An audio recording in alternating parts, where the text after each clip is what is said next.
Welcome to the Sisterhood Tea Party, where we get together weekly to discuss all the tea about life, relationships, pop culture, and generally anything you chat about with your best friend over a cup of tea or beverage of choice. We're your hosts, Stephanie and Jessica, and we've been spilling the tea to each other for more than a decade, and now we're ready to invite the rest of you to the tea party.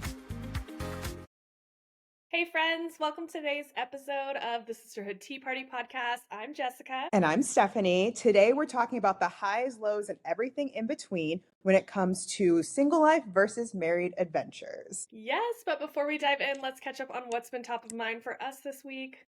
Hi Stephanie, how are you?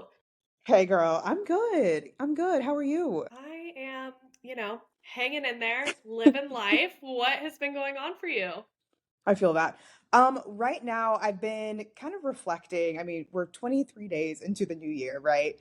And being single, I'm trying to shift my kind of mindset and like feelings towards it because in the past, aka 2024, I had more of like a negative energy towards it and for good reason. There's a lot of things that have happened, but like I really want to focus on like how I can bring in energy. So one of my friends and I, we talked a couple weeks ago about how we want to be intentional about setting ourselves up for success. How can I position myself to be the best version of myself?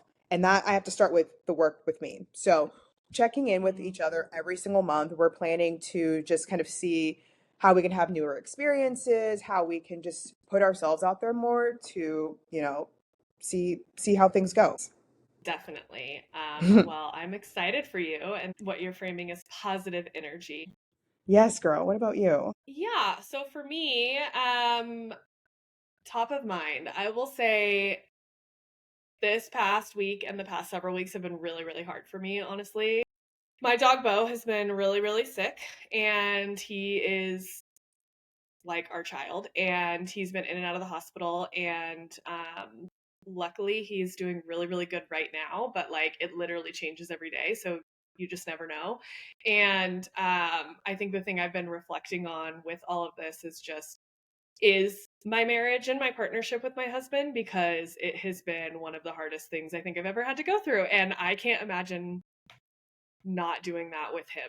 There was I'm not gonna cry. There was a moment a little over a week ago where we got the call that like there was a chance we were gonna have to put him down, and we just sat there and cried together for like an hour, and then thank goodness everything was turned around after that, and again he's like doing so much better. Thankful for his amazing care team.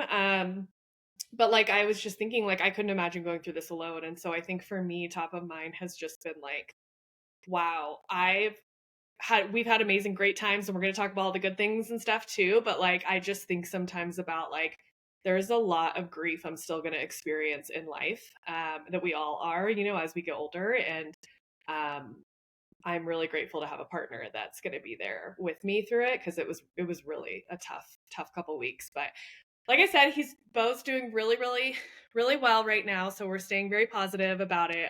He's had more energy than he's had in like probably a month. And so that's really good news. But yeah, that's been like what I've just been reflecting on, and we'll talk more about today. Wow. I mean, I'm thankful, one, that he's doing much better. I mean, I've been, trying to keep up with your updates, and I appreciate you being vulnerable and sharing that with us because that is a lot. And I'm also thankful that you have a partner who supports everything and he's there for you to lean on. So, sending you all the well wishes and continuing to, send all the good vibes for Bo as well. Thank you so much. Of course. Well, we're going to go ahead and dive into today's main topic. So we're going to talk about those challenges of, being single, being married, but also the benefits and the exciting parts. I'm going to kick it off with just, Yes. the single experience, specifically dating in 2025. Now, there's not a lot to say because, again, we're only 23 days into 2025, but speaking from my past experiences, dating apps and social media have been such a huge part of my dating experience. I would say for the last 10 years. I remember this is like a really random memory, but when I lived in San Antonio, I still remember, and I was working at the Buckle. That is a separate conversation for a different day. But when I was working at the Buckle, these two men come in, and my friend and I we thought they were like the hottest guys out there. We're like, oh my gosh, like we gotta like turn the flirt on, like we gotta sell them these miss me's and like hope for the best. And so they come up to us and they're like, hey ladies, have you heard of Tinder? And we were like, what's Tinder? Like it's still like super, Wow. yes. And I think this was in 2013, 2014. So we're like, what's that? And so they're explaining it to us. We're like, oh, that sounds cool. So we That's downloaded Tinder in wild. 2013, and this was before things have changed in terms of like how the apps have just transformed so much. Like Tinder used to be as simple as like swiping left and right and like rating Mhm. somebody, and that was pretty much the extent of it. And you could talk to people, and it was also dubbed like the hookup app, right? But then Mhm. from Tinder, there became Hinge, Bumble, Plenty of Fish. I mean, all of these different apps out there. There's just like hundreds of different apps out there, and they Mhm. all relatively have the same purpose. So I feel like it's been a lot and it has been very overwhelming. And when I met people on these apps, I would be sitting there swiping left and right, and it just felt like a job. It felt very exhausting. And I would meet people and it would be, it would go great. And I actually met a couple of the guys that I dated seriously, I met from dating apps. But Mhm. look how it turned out. Your girl's still single. So uh, so I can that, imagine it's exhausting because even trying to use like yeah, BFF, it's like I always on BFF just for friendships. I'm like, yeah, I want to meet up with this person, and then like by the time the weekend comes around, I'm like, do I want to go be on to go meet this person? So then I can't even imagine that on like a romantic level too, and like also just like if you're dating men, then like we know what the yeah, men are not menning. I think was a quote from our last episode. yeah. The men are not menning, and they Yeah. still are not. But you know what? I am choosing to look past it for right now. Continue to work on myself. I've done a Mhm. lot of self work in the last several years, and I'm understanding that like I'm worth it. And I would rather stay in this position of like being single than to be hopping from to relationship like I know some people have, but I'm not going to throw too much shade on here. But I'd rather be in a position where I'm like, okay, I feel good about where I'm at and I'm allowing this person to be in my life. So dating apps for right now, I've taken a back seat on because they became too much work and they became too much of a Mhm. hassle for me. And it started to stress me out. It doesn't make it fun when it becomes a chore and it becomes just like, oh my God, I have to get on here again. I'm so over it. So I was like, I'm not putting myself through that. And I think there are others that realize that, you know what, dating apps are gonna be for me and they've been able to shape them to make it work for them, right? I have not been able to crack the code in how dating apps work for me. I still think that there's a lot of bias when it comes to it. And I could get into this with like the algorithms being basically racist towards people who look like me. And there'll be people out there being like, it's not like that. I don't know why you would say that, but it is. I've seen it. I've run experiments on social media. I've on specifically on dating apps. I've used like test profiles, used different phone numbers, everything to like see, and it very much was a stark difference between my own personal profile and then the profiles Mhm. that I was like testing with. So Mhm. that's all I'm going to say about that. Preach. But I feel like at the same time, I'm not going to stress myself out too much about being single. I'm really loving the fact that I'm in this era of like being able to decide like how I can live my life. I don't have to really, I don't have to answer to not really answer to anybody. I wouldn't answer to anybody anyway, but like I'm able to like just enjoy my life and not have any restrictions in a sense. Like I'm able to focus on my own personal growth, on building my career, that I'm really thankful for these opportunities so far that I have. And one day I'll be able to share them with someone. But for right now, it's been nice to be able to build in this for me. Do you think that that is also one of the challenges of dating is that some, I'm going to say men, expect you to check in and to like not that I'm saying like checking in is a bad thing. And I'll talk about this on like the marriage side too, but like I think that some men in society expect a very traditional conservative relationship. And some women do too, but just for the argument's sake, I'm talking about men right now. And do you think that that's part of the challenge of dating is that like, you want to still have that freedom and you don't want to have to check in with someone, but some men expect that in society? Like I'm curious about that. I think so.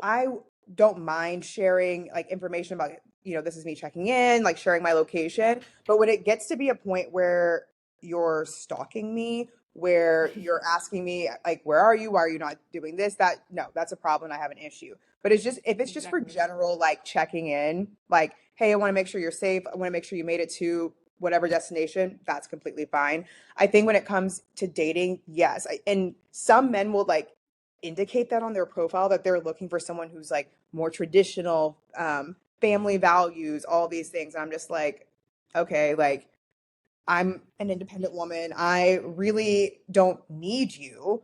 I want you to be in my life. So I don't want you Yeah. to act like you're some prize. Like if I want you in my life, I I can have you in my life. Like that's it. Yeah.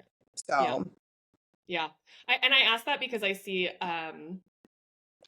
people online talk about, I think like when you see people who've maybe like gone through a divorce, or people who have gone through a recent breakup or things like that, like a big thing I hear them talk about is like some of the freedom they got because they were in what I would categorize as an unhealthy marriage or relationship, because there was like a level of control there and a lack of freedom for someone. And I think that that is a commentary, in my opinion, about some of the gender norms in society. And so yeah, that's why I was curious if like you run into that on the dating side too, because I see it on like people talking about after they've broken up, like how aware they become of how that was in their relationship. yeah, absolutely. I would agree with that.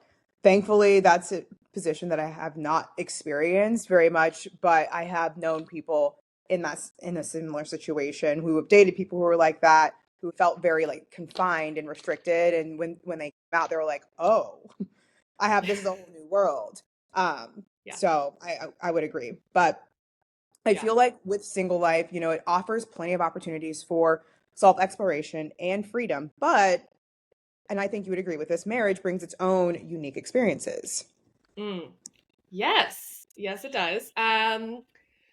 It's interesting because I feel like I talked about this in a little bit in the beginning, but I think that like my favorite part about being married is having that partner through life. Like I genuinely feel like my husband is like an extension of me, in the sense that like, if I'm frustrated at work, he's going to know about those frustrations, like if I'm like I have this big dream and goal, he's going to be the first person I tell about those things. If we're going through something hard, like what's been going on with our dog, like I don't have to go through that alone. If I'm going through stuff with my family, like I think that that's like my favorite part about it. But it does of course come with like challenges as well. Like I think it's interesting because I was when I was prepping for this episode, I was like trying to think about how to talk about this. And when I hear people like talk about the challenges in marriages, I don't personally feel like the challenges that I hear about are the same as the challenges that are in my relationship. And so to me, it just shows that like what's hard for one relationship is not the same for another. Like when it comes to things like maintaining independence, never been something that I feel like either of us have struggled with. Like I think that's because the way that we dated was very much like that. Like don't get me wrong, we moved in together after like 3 months of dating. So like it's not that we were like we lived totally separate lives. But like I would be in one room watching TV and he'd be in the other room watching TV. Like I think sometimes early in dating you're like we spend all this time together, and then like Hmm. then it changes when you get married. Also, we were together for 7 years before we got married. And so like we were like really finding our own ways, but together. And so to me, most of the challenges are much more closer to um like the life stage transitions, which just happen in life and you deal with together. I think also, honestly, the day to day stuff, like we both hate any kind of domestic duties. And so sometimes it gets to a place where we're like, dang, one of us really needs to go shovel that snow, or dang, one of us really needs to go like pick up that dog shit in the backyard. Like that kind of stuff. And then we kind of bicker about who should do it. How do So you like I that's was gonna say, like, how do you navigate that? Like how do you navigate yeah. those little things that you have and not have it turn into like an argument? Because I feel like I've heard things like this and it turns into a huge fight in some couples, which I'm like, is that normal? Like what's going on here? Like how do you make that work? Yeah. That's a good question. So it's so funny because I think some people are probably more organized about it and they're like, we're gonna sit down and we're gonna divide the chores and we're gonna like do it this way. Like honestly, we're pretty bad at that. We do have some division of chores and stuff. But honestly, for the most part, it's until one of us a little bit hits a breaking point and we're like, can you just like do this? And like who does it often differs by like who's under a lot of stress. So like for example, if I've been traveling a lot and I know Jamie's been handling everything, when I get back, I try to like up my game a little bit with that stuff, you know? Or if like I'm dealing with a lot of stress at work, Jamie will kind of up his game a little bit. So it's definitely not perfect. It's probably the thing we bicker about the most. But to me, that's like small. Like I don't want to argue about whether or not we want to have kids. Like we've decided not to have kids and we're aligned on that. Like that would be worse in my opinion if we were arguing about that, you know, or major financial crises because one of us is not responsible. Like that to me would be a way bigger issue. And so which I think people do struggle with those things and they can face those in marriages. I think we've been pretty lucky to be fairly open in our communication about those things and pretty aligned in those things. Certainly it wasn't like one conversation and now we're aligned. Like, you know, we put in the work and had those conversations over time. But yeah, I'm okay with just the arguments being about the day to day, the day to day chores instead. Because I get it. I hate doing them. I can't blame him if he hates them doing them too. So yeah, Absolutely. yeah, and it grows over time. It changes over time, and things like that. When it comes to conflict in your marriage, do you Yeah, find like y'all resolve conflict pretty smoothly? Like you're able to sit down, have a conversation. Are you one of those that you have to go into separate rooms, cool down, then come back? yeah. Conflict resolution. What does that look like? Yeah. So I think of my both of our ideal selves would be the let's sit down and talk about it in a rational way and then like move on. That's like we're too busy people. That's not the reality. Usually it's like maybe I mean it depends on what it is. Like so if it's like the day-to-day stuff, it's usually literally one of us is just irritated. Maybe for big things it's more sit down. So like for example, it feels like sometimes like when like you know you're going through your day-to-day life and then there's those like things you have to do as a human things, right? Like your car lease is up, you got to go get a new car. Oh, taxes are coming up, you have to sit down and do taxes. And it, I swear for us it always piles up all at the same time. And so those are the times where I would say that like it's not conflict but it's like dang we have to like really sit down and have a deep conversation about this and debate some things and figure some stuff out. And I think in those big moments it is much more of like hey do you have time, can we sit down? No, tomorrow. Okay, cool. Let's schedule it. Let's sit down and let's like really go through it. Let's plan it. Who's going to take what task? Who's going to do what? What do I need from you to do this? Like those kinds of things are more sit down. I wouldn't call that conflict though. Those are just more like the stuff you got to do as a human and you have to talk to each other to get it done. You can't just go do it on your own, you know? And so those Right. things are more sit down. That makes sense. Okay, I have one more question. Yeah. Yeah. Grill Um, me. would you, I'm not trying to, but this actually came up in a conversation yesterday. Mm, My friend had polled a couple of our married friends, like, do you find that marriage is really hard, really challenging? mm, Obviously, it comes with its set of like, things that happen, like different moments that are challenging, like you mentioned with Bo. But like, do you find that marriage is just hard? Does that make no, sense? no. And I think that okay, so I say that not to say that everything is easy, but and I think about this too is like is this because Jamie and I live like a little bit more of a non-traditional lifestyle than some people but like we don't have kids, and I do think that having adding kids to the equation would make things a lot harder. And so I sympathize with people in that situation. Not sympathize, I empathize with people in that situation who maybe have more marriage challenges with that. People who talk about it being hard because they're worried about someone cheating, because they don't feel comfortable having a conversation with their significant other, because they feel like they have to ask permission to buy something on Amazon and have to hide their Amazon boxes. That's I'm sorry, that stuff gives me the ick. That should not be hard. Those are never ever things that I stress about in my relationship at all. Like not even crossing my mind, you know? And so like that's Hmm. the stuff where like when I hear people say like marriage is hard, those are often the things I hear and I'm like that's the wrong relationship. And I'm not going to judge. Everyone's got to go on their own journey, but that's not the stuff that should be hard at all in my opinion. Okay. Yeah, that's exactly what I thought you would say. But I also think that my friends would agree with you that it should not be hard. You go through No, different things that are challenging and that may like test you, but it's never supposed to be like hard. And if it is, no. you may need to reevaluate. Yeah. And it's not to say that we have like a perfect marriage or anything. Like there's certainly have Sure. been times in our long relationship where we've like fought more than less. But no, that's not the way it should be hard for sure.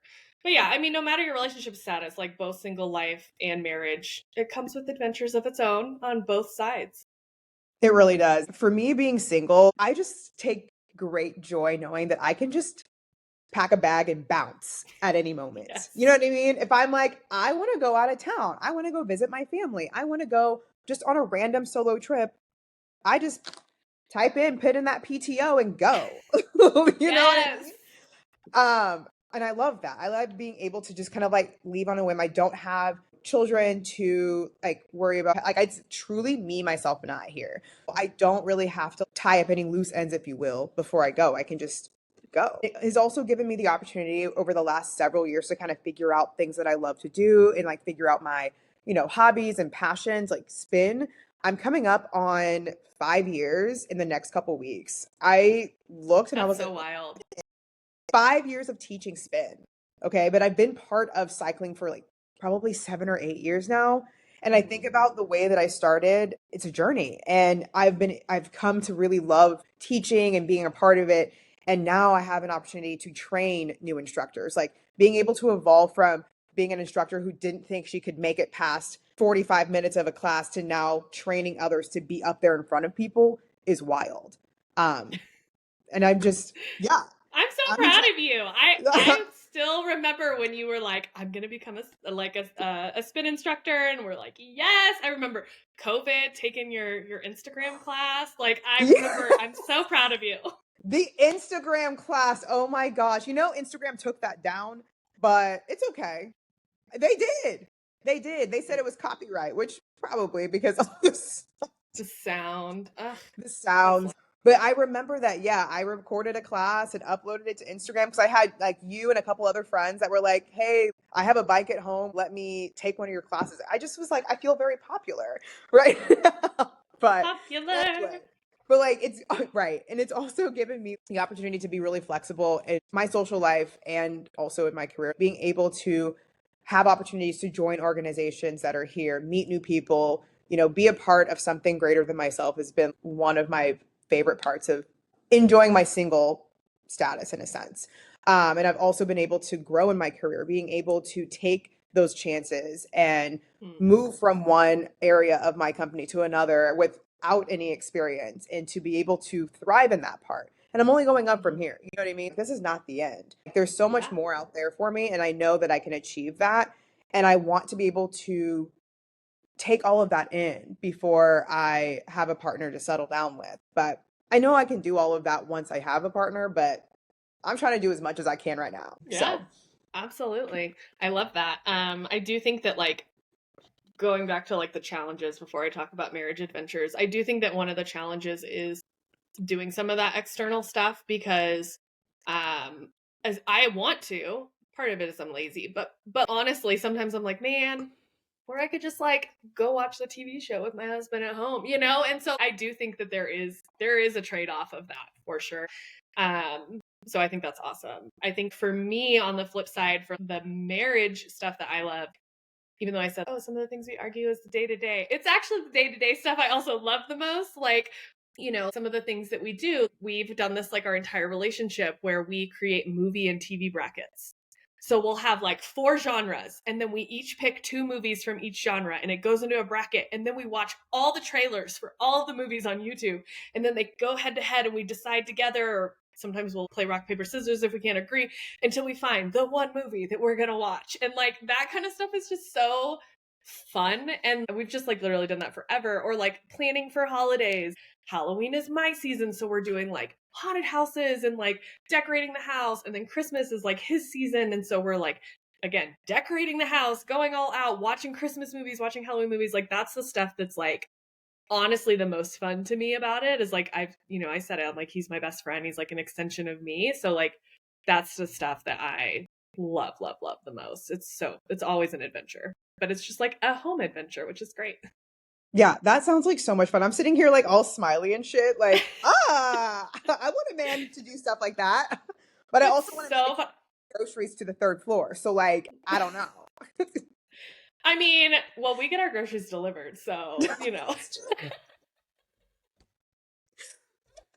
You know, I should do that. I should get them delivered. But like the hack that I have right now, this is like unrelated, but I had to share this. So when I buy Yes. water, I buy cases of water. I do not take them upstairs. I refuse. So I will Oh, leave them in my car and like open the case itself, but carry up like a few bottles at a time as I I need them. cannot wait.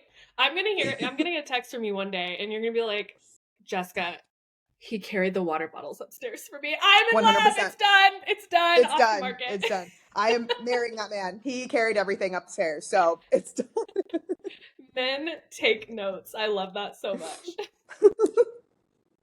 But I feel like for us, we have some mutual adventures that we all can enjoy, right? I feel like Yeah. single people, married people, it does not matter whatever your status is, you have all the things to enjoy. We've got hobbies, all right? Friendships. I think you and I value friendship so much. And I think that we Yes. pride ourselves on having amazing people in our life that we can rely on, people that we can lean on, people who want to see us win. I think that Mhm. that's just so important. And whatever status you are, it's so important to have like a solid group of friends. 100%. I think that that's like actually quite critical. Where talked about like Jamie and I having pretty independent lives outside. Friends are a big, big part of that. I think that's so important to maintain when you get into that serious relationship and when you marry someone. Like you should still have your people, 100%. And then there's like also like self care. Whether you're single or married, it's gonna get stressful at some point, and you got to take care of yourself. Whether it's meditating, skincare, just taking a day of PTO for yourself. Yes. Also, one thing that I do as a married person, if you're like, how do I have time for that? Because I have this partner, I wake up really early because my husband wakes up very late. Morning times, my time, because no one's awake. That's my me time. That's my, like, I'm going to do whatever I want, whether it's scroll TikTok or get on, like, read on my Kindle, whatever. That's me time. So, like, find those moments for yourself too. Just a little plug. See, see, I love that. I love that. Whereas for me time is all the time. So whether, whether I wake up early or late, it's all me. But I agree. I Yeah. think it's so important that both you and Jamie have found that balance of like, okay, I have my me time in the morning when he's up, later and you're already, in the middle of work or whatever you're doing. Y'all have that balance. And I think that makes things just work really well for you. Yeah, for sure. For sure. With all of that being said, it's time to play our game. It's time to play our Oh, little what game. are we playing today? Today is overrated or underrated. So we are going to continue on our little trend with single life and marriage and talk about just certain things within those that could be overrated or underrated. So first, swiping on dating apps. I'm going to take this one because I Go don't for think it. you've ever swiped on a dating app ever in your No. life. Um, That yeah, I will say that so yeah, it was before my time. oh, before, yeah, Jamie and I technically had our first conversation on Twitter, but it's wild. we had mutual friends, and we met and had a conversation then at the gym. We kind of like knew who each other were, but our first technical conversation was about Drake on Twitter. So, social media dating for the win, but continue. So swiping for sure is overrated. I hate it. I hate it. Could have Uh, guessed you were going to say that. right. Shocker. Okay. I've been swiping probably for like what feels like 15 years, and I hate saying it like that, but that's what it feels like. It's just there are better ways, and I've talked about this in the past that there are better ways to meet people. And I have almost come to the conclusion that I do not think like the man I'm supposed to meet is on a dating app because I've been on there for so long. Now, does that work for other people? Yes. A couple of friends I've had, they've met their significant other on a dating app, they're married, or they're still like in a very committed relationship. I love that. But for me, I've tried it. It has not worked. So it's overrated. And I have my many reasons why it is overrated, but I'm not going to get into that today. You Um, know what? I'm manifesting like an adorable meet cute for you. Okay. It's going to be, I don't know, you're walking through the bookstore, you're getting a coffee, you just got done with your spin class and you're getting a little juice. Like it's going to happen. It's going to be a meet cute. It's not a dating app, it's a meet cute story for you. I have been wanting a meet cute since 2023. I don't know where it's at. I don't know where Well, it's at. 2025, I new year, you know? I know. And like I've always wanted an airport meet cute, okay? And Ooh. this story is, oh, I'm, perusing through the airport with my cute little carry-on and I see the man and he tells Mm. me, "Oh, yes, I also live in Dallas." And I'm like, "Oh my gosh, how come I've never seen you before?" "Oh, I travel all the time, but I'm about to settle down." "Oh my gosh, Oh, amazing." And then boom, there we are. That's the goal, but I haven't had that happen. So, did I you ever know, tell you about the just got to keep booking the trips. Keep booking the trips. It's going to happen. That's true. Did I ever tell you the story about the man that I met in the airport that I thought was really cute? And then I and then I DM'd him because I found him on LinkedIn. No, continue. I What didn't. happened? So I met this man at the airport. This was when I was visiting Tampa. I was flying back to Dallas. Sitting at the bar, super cute guy next to me. I'm like, "Oh, you're cute," or whatever. I was like, "Let me shoot my shot." Okay, shoot all shots, by the way, friends. So I shot my shot, and he was very nice. Like, had a great conversation. He was like, "It was so nice to meet you." Da da da. And like, that's kind of how we left it. I was like, "Okay, we love that," but I'm gonna go find this man on LinkedIn. As Okay. you should, as a woman, I agree. Because I was like, I don't know how else to find this man. I couldn't find him on Instagram or Facebook or anything like that. So I was like, I guess LinkedIn. And I found him, found where he worked, all the things. I didn't really care too much about that. I was like, I just wanted to say hello. I wasn't trying to be weird. I messaged him and I was like, "Hey, it was so nice to meet you. You mentioned that you would want to come to Dallas. Let me know." And I left it at that. He was like, "Thanks so much for reaching out. I actually have someone I'm seeing right now, but it was so nice to meet you." Why did you set me up like that? Why did you lead me to believe that you were single? You're like, I was Ugh. putting in the work. I really was. I could have stayed silent. I usually have Dang. my headphones in at the airport, but anyway, You know what? moving on. It's gonna happen. He wasn't the right one, but there will be a right one. I can feel it. Exactly, exactly. Cooking for two, Jess, is it overrated or underrated?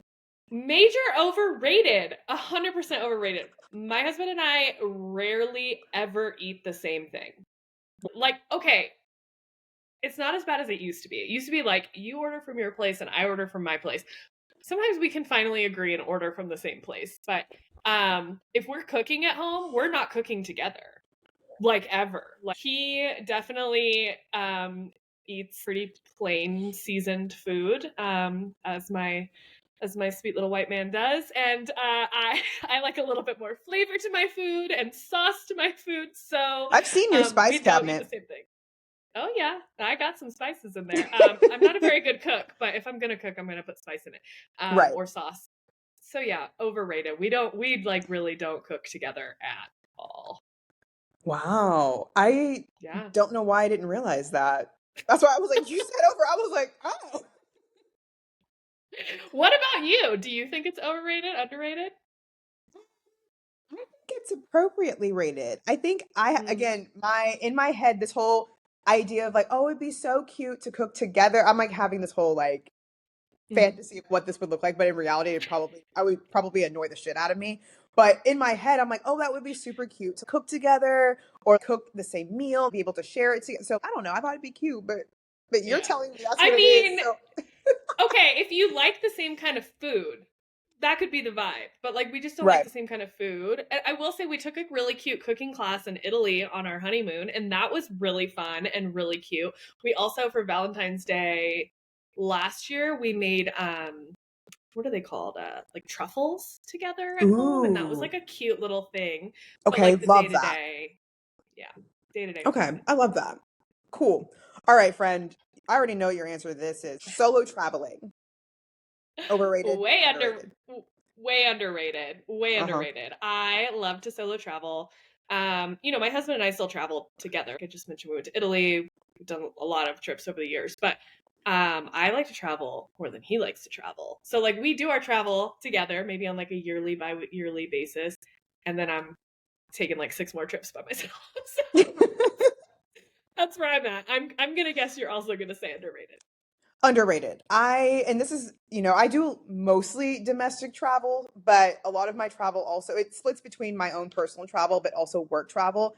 And being able to travel alone, it just allows me to like check out places on my own, not being held by anybody, sit at the bar at places, meet other people. Cause I like to be social when I'm solo traveling. I like to meet new people and kind of talk to them. So I love it. Yeah, Very, very, very underrated. love that.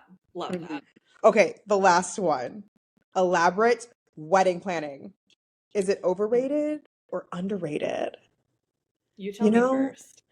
I think, okay, so I don't know, but this is coming from somebody who has done like, I'm going to come from this perspective of like modeling and Hmm. meeting vendors and like being at these styled shoots. Oh, I think it's kind of low key overrated. Like, here's the thing, and I'm also saying this knowing that I'm going to have a traditional Nigerian wedding and it's going to be very elaborate. So take it as you True. will. So, but I think that concept of it, again, with style shoes, I'm like, sometimes it's a little overrated. You don't really need 18 like of these little like flowers that you're gonna throw away in the trash. You don't need some of that Mm. stuff. I think about some of these vendors that I've worked with. I'm like, I wouldn't pick you as a vendor because I think that's a waste of money. But Hmm. there are some other vendors where I'm like, oh yeah, like this makes a lot of sense. So I just feel it's overrated when you do too much, when you have too much of something that doesn't make any sense. Like if it makes sense to your theme, it makes sense to the vibe, then I think that's appropriately rated. But I wouldn't say it's underrated. I think it would either fall between overrated and being appropriately rated based on how you plan it, I guess. What about you? Major overrated. So agree. It's like overwhelming. Also, mind you, I was planning my wedding during COVID. We got That's we right. so we got married over Zoom in 2020, and then we had our actual wedding like with all of our people in 2021. So we were planning it over COVID. Loved it, by the way. Um, Thanks, girl. So here's my pro tip so that it's you can have something that looks and feels elaborate, but isn't because I feel like my wedding had an elaborate feel. It was Oh, quite it gorgeous. 100% did. I loved it. Like the vibes were everything. Yeah. So what I did is I booked an all-inclusive place that does I say all-inclusive, but it's not truly all-inclusive, but it does most of the stuff in-house. It's already a beautiful venue, didn't really need a whole lot of decorations. They have a list of all the colors and all of the plate stuff and all of that like I don't even remember what I picked. Like I mean I remember my colors, but like I'm like I don't know, there's like 7 plate types. Pick one. Like it doesn't matter to me. Like that's the stuff that's like feels unnecessarily elaborate. I didn't have to buy everything. It was all rented through the place. And then, I just got they did all of the catering, which was great. So I just had to do the cake, had to find my officiant who my great aunt did that. Mhm. And, the dress and tuxes and stuff. But I think that was it. Everything else was done in house. So you can have something that looks and feels elaborate without having to do the chaos of elaborate planning, which I could never. Yeah, I feel like that makes sense. I'm gonna keep that in mind because I'm like all inclusive. I never really thought about that. I'm like, I'm over here thinking, oh, I need to have 1,000 different vendors, where I'm like, maybe I just find a venue that has their in-house vendors and go from there and make things way easier. Yeah. And I got like a planner from like the vendor. She would coordinate everything when everything showed up that day. Like she didn't go find all the other stuff that I needed. I had to tell her what those other companies were, but like she coordinated it all on the day of. So you don't then have to hire a separate wedding planner or do it yourself. Like it's just too much. So that was I my love it. no, anyways. Speaking of planning, though, we have something very, very exciting for y'all. Yes, we are hosting a Galentine's giveaway. This kicked off on our Instagram already, and it's time to show some love to our wonderful Sisterhood Tea Party community. Yeah, this giveaway is going to run now until February 13th, and the lucky winner will be picked and announced on Valentine's Day, the 14th. So we will announce all of that information on our social media channels. Yes, so head to Instagram or TikTok for all the details. It's already posted, so check it out. You can see what we're giving away. Lots of exciting, cute Galentine's Day stuff, and all the details for how to enter. So good luck. And now, as we wrap up today, it's time for our last drop of tea for the day. Yes, and I will keep this pretty short and sweet today. So basically, whether you're single or married, what matters is really living a life that feels true to you. Thanks for tuning in, friends. Make sure to like, follow, subscribe on our social media platforms at Sisterhood Tea Party, and enter the giveaway and let us know your thoughts on today's episode. Bye, friends.